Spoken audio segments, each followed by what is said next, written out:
Wind warning. Issued at Thursday, 10:18 p.m. January 30th, 2025. Issued by Environment and Climate Change Canada. Description. High northwesterly winds will gust up to 90 kilometers per hour until tomorrow morning. Hashtag. Loose objects may be tossed by the wind and cause injury or damage.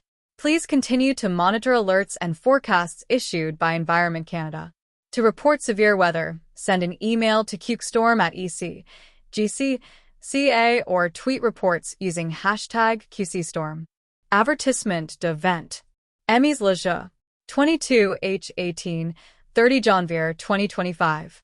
Publié par Environnement et Changement climatique Canada. Description. Des vents forts du nord-ouest souffleront en rafales jusqu'à 90 km par heure jusqu'à demain matin. Hashtag. Les objets lâches peuvent être projetés par le vent et causer de blessures ou de dommages. Veuillez continuer de surveiller les alertes et les prévisions émises par Environnement Canada.